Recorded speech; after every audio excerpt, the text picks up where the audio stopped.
Everyone, let's get back to our conversation about the Nigerian police and Senator Dino Melaye.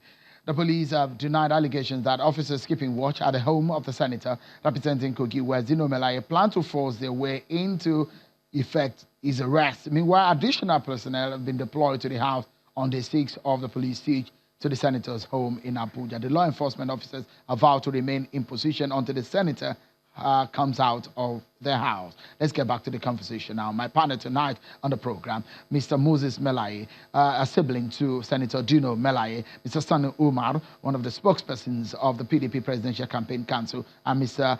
Daniel Buwala, a member of the APC and a lawyer. Thank you so much, gentlemen, for coming on tonight. So let me again ask you, Mr. Melaye, as it stands right now, would your brother be coming out?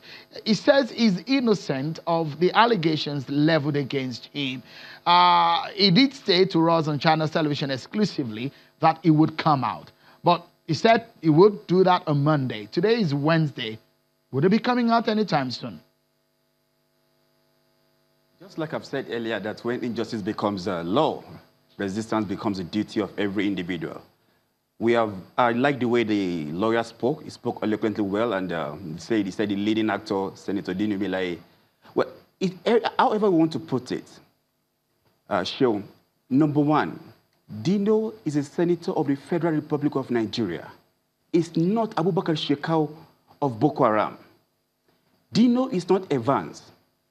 Dino Melaye has contributed immensely to the growth and development of this country. Is that how we pay back our heroes? We don't care about their health anymore? We don't care about this man has children living with him in the same compound? They don't care about even livestock, dogs and everything. They barricaded their house. They cut off the power supply. That's trespass. Do they have powers to do that? How long do we continue living in denial that this is show of power? All right. What would be, Mr. Moses, what would be the next step of your family and that of the senator? See, we have resolved that if anything, I mean anything, happened to Senator Dino Melaye, we are going to hold Nigerian police and Buhari's government responsible because they have not behaved responsibly enough. All right, thank you. Two wrongs don't make it right. All right. If you are alleging that Dino has gone wrong, so what powers do we have to almost take a life of an individual in the cause of justice? Let's hear from Mr. Buwala. Mr. Buwala, coming on this one, tell us, this perspective, it looks like the police are not willing to shift grounds on this one. If the senator refuses to come out, what do you think could happen? Quickly, please. What the police ought to actually do, if you genuinely have warrant of arrest and search warrant, as you get to the house, you make announcement to him that he is invited to come out because you are arresting him. If he fails, in less than 30 minutes, you will break the door, go into the house, ransack the house, arrest Dino, take him to the station. These things will not exceed 1 hour. Allowing it to linger and linger like that, you are denigrating the image and the person of the president and the government, in my opinion, except if there is an order of court restraining the police from accessing the house. On the other hand, Dino is a distinguished senator. Even without police coming to barricade your house, you can turn yourself over to the police. Or alternatively, between the time you refuse to show up and now, I believe you have lawyers. They ought to have gone to court and get order for the enforcement of your fundamental right. This whole thing, if you ask me, I would say it's a diversionary tactics as we approach the election. And this is very, very unnecessary. So I urge the President of the Federal Republic of Nigeria to call the Inspector General of Police and give direction. Let's close this program with the thoughts of Mr. Sanu Umar.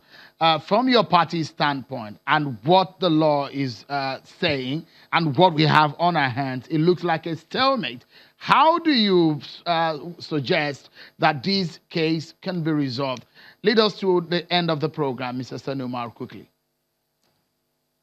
Yes, Shaun, the issues are very simple.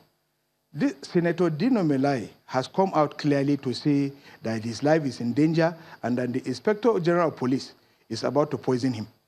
Now, the police issued a statement denying that there was any attempt to arrest him. Then all of a sudden, again, there is another drama of trying to arrest him.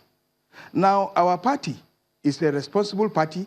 Our campaign organization is a responsible organization. We are law-abiding. We follow strictly the rules, the rule of law, and we do not want to. Otherwise, we will have occupied the place and tell Nigerians that this is the plight of our distinguished senator and a member of the spokesperson of the Atiku campaign. But we don't want to do that. We are very distinguished. We are very meticulous in whatever we are doing. And we are assuring you that we will take appropriate steps necessary to ensure that the police vacate the premises and that Dino Melaye, thank you so much, Mr. Sani Umar, for your thoughts there. Mr. Daniel Buala, a lawyer and a member of the APC, thank you so much for coming on. Mr. Moses Melaye, thank you for coming on, and I wish you and your family the best in the coming days. Well, that's our program, everyone. Many thanks for being part of it. I'm Shion Kimale. Bye-bye.